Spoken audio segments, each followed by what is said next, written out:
बढ़ेंगे आगे और अब आज के बड़े अहम ट्रिगर्स, Q4 नंबर्स और साथ ही खबरों वाले शेयर, ये सारी चीजें बताने के लिए पूजा हमारे साथ बनी हुई है स्टूडियो में। मॉर्निंग पूजा, पहले आप ये बताएं कि कल जो नंबर्स आए हैं, कई सारे कैश के स्टॉक्स थे कल, तो वहां पर कौन कौन से बड़े नंबर्स ट्रैक किए हैं? बिल्कुल, बड़े नतीजों में कल आयशर मोटर्स ने अपने नतीजे घोषित किए और आय में ग्रोथ आई है, लेकिन मार्जिन में थोड़ा दबाव देखने को मिल रहा है। ओवरऑल जो हाइलाइट्स रहे इस क्वार्टर के वो काफ़ी स्ट्रांग रहे हैं। कंपनी ने करीब 1 मिलियन बिक्री का जो एक माइलस्टोन है वो कल हासिल किया है। रेवेन्यू की बात करेंगे तो 23% की ग्रोथ वहां पर है। हालांकि मार्जिन में दबाव है, लेकिन मुनाफा 27% बढ़ा है कंपनी का। अपोलो टायर्स के नतीजे अनुमान से कमजोर नजर आ रहे हैं। आय में करीब 2.5% की बढ़त है, लेकिन जो अनुमान कर रहे थे उससे कमजोर हैं। कामकाजी मुनाफा 18.5% घटा है कंपनी का। मार्जिन 16% से घटकर 13% हो चुका है और मुनाफे में भी करीब 47% की गिरावट कंपनी ने दर्ज की। जुबिलेंट फूडवर्क्स के नंबर्स काफी स्ट्रांग नजर आ रहे हैं हर पैमाने पर। आय में 19% की ग्रोथ है, कामकाजी मुनाफा 20% बढ़ा कंपनी का और मुनाफे में 93% की ग्रोथ थी। पिछले साल कंपनी को एक घाटा भी हुआ था, एक्सेप्शनल लॉस भी था 12 करोड़ का, तो उसके कारण भी बेस थोड़ा छोटा नजर आ रहा है, जिस वजह से हम इतनी बढ़त देख रहे हैं, लेकिन ओवरऑल नंबर्स अच्छे दिखाई दे रहे हैं।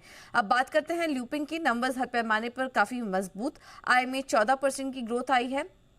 कामकाजी मुनाफा 32% से बढ़ा कंपनी का। मुनाफे में 115% की ग्रोथ कंपनी ने दर्ज की। मुथूट फाइनेंस के नतीजे अनुमान के मुताबिक ही नजर आ रहे हैं। ग्रॉस एसेट क्वालिटी भी स्टेबल है। ब्याज से आय 36% बढ़ी, करीब 37% की बढ़त का हमारा अनुमान था। मुनाफे में एग्जैक्ट 42% की बढ़त यहाँ पर देखने को मिली है। मार्जिन में इस बार बढ़त आई है। ग्रॉस एनपीए में हमने देखा कि कमी देखने को मिली। और गोल्ड एयूएम के कारोबार की बात करेंगे तो वहां पर एयूएम में करीब 41% की ग्रोथ कंपनी ने दर्ज की है। टाटा पावर नतीजे कुछ मिले जुले नजर आ रहे हैं। अगर आय को छोड़ दे तो हर पैमाने पर नतीजे अनुमान से बेहतर ही हैं। रेवेन्यू हालांकि बढ़ी है 8% से। कामकाजी मुनाफा करीब 40% बढ़ा। मुनाफे में 25% की ग्रोथ कंपनी ने दर्ज की है। और आखिर में टोरेंट पावर की बात करें तो यहाँ पर नतीजे अनुमान से कमजोर नजर आ रहे हैं हर पैमाने पर। आय घटी है करीब 1% से।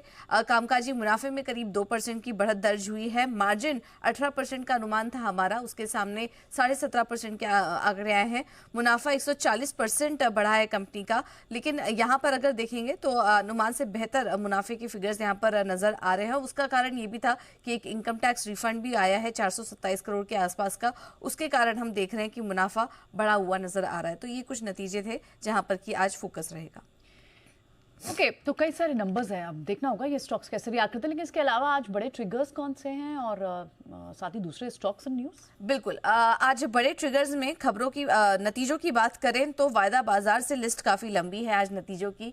एफएनओ से Crompton Greaves Consumer, ACC, Page Industries, PB Fintech, CSE, LIC Housing, JSW Energy, ये तमाम कंपनियां हैं। ढेर सारे नतीजे आने जाने वाले हैं वायदा बाजार से, तो इस पर आज होगा फोकस। आरबीआई ने जो ओएमओ की घोषणा की थी 1.25 लाख करोड़ की, आज उसका तीसरा चरण होगा। 25,000 करोड़ का ओएमओ आज से खुलेगा। वेल्सपन एंटरप्राइजेस पर भी नजर रखिए। बोर्ड की बैठक होगी जिसमें कि 1,000 करोड़ रुपए जुटाने पर विचार किया जाएगा और इसी के साथ ही साथ डिविडेंड पर भी यहाँ पर कंपनी विचार करेगी। एलिट ब्लेंडर्स नजर रखिए। बोर्ड बैठक में रिजल्ट के साथ साथ फंड जुटाने पर भी कुछ फैसला निकल कर आ सकता है। लॉयड्स इंजीनियरिंग फोकस में रहेगा। आज से कंपनी का राइट्स इशू खुला है, जो इशू प्राइस है वो 32 रुपए है। इसके अलावा अवेंटल पर भी नजर रखिए। यहाँ पर भी कंपनी का आईपीओ आज से खुलेगा। इशू प्राइस 40 रुपए तय किया गया है। 20 मई तक ये राइट्स इशू ओपन रहेगा। बीएमएल आज एक्स डिविडेंड कारोबार करेगा, तो इस पर भी नजर होगी। ग्लोबल मार्केट्स की अगर बात करें तो यूएस में आज फेड चेयरमैन के भाषण पर नजर होगी, तो देखना होगा यहाँ पर क्या कुछ निकल कर आता है। और इसके अलावा यूएसए में पीपीआई के आंकड़े आएंगे, इंडस्ट्रियल प्रोडक्शन के आंकड़े आएंगे और यूके में जीडीपी के आंकड़े आएंगे इनके पहले तिमाही के, तो इस पर भी आज होगी नजर। अब बात करते हैं खबरों वाले शेयर्स की। एचयूएल पर होगा आज फोकस। एचयूएल के आइसक्रीम बिजनेस के डीमर्जर को अब एक्सचेंजेस से भी मंजूरी मिल चुकी है और एचयूएल के हर एक शेयर होल्डर को एक शेयर के बदले KWIL का एक शेयर मिलेगा। तो आज एचयूएल फोकस में रखिए। Shilpa Medicare subsidiary Shilpa pharma life sciences की यूनिट 1 को यूएसएफडीए से EIR मिला और 3 से 7 मार्च के बीच ये जांच चली थी। BASF पर भी नजर रखिए। कंपनी ने एग्रीकल्चर सॉल्यूशन कारोबार को अलग कर नई एंटिटी बनाने का फैसला लिया है। आज इरेडा पर भी फोकस रहेगा, क्योंकि जेंसॉल के खिलाफ कंपनी ने इंसॉल्वेंसी जो अर्जी थी वो दाखिल कर दी है। और यहाँ पर जेंसॉल में अगर कंपनी का एक्सपोजर देखें करीब, तो करीब 600 करोड़ के आसपास का है। यहाँ पर 510 करोड़ के डिफॉल्ट के लिए अर्जी दे दी है, इंसॉल्वेंसी प्रक्रिया के खिलाफ यहाँ पर अर्जी दी है। तो आज इरेडा पर नजर रखिए। इसके अलावा वेंडिटी भी आज फोकस में रहेगा। प्रमोटर के जरिए यहाँ पर हिस्सा बेचने की योजना है कंपनी की। ओएफएस के जरिए 6 लाख तक के शेयर्स यहाँ पर बेचे जाएंगे। 27.5% हिस्सा बिक्री की योजना है यहाँ पर ओएफएस के जरिए। और ओएफएस का जो फ्लोर प्राइस है वो 6,500 रुपए प्रति शेयर तय किया गया है, यानी कि मौजूदा भाव से देखेंगे तो करीब 38% डिस्काउंट पर ये ओएफएस आएगा। और 15 मई को नॉन रिटेल के लिए ये ओएफएस खुलेगा। प्रिसिशन वायर्स पर भी होगा फोकस। 17 मई को बोर्ड की बैठक होगी, जिसमें कि इक्विटी शेयर या फिर क्यूआईपी के जरिए फंड जुटाने पर विचार कर रही है कंपनी।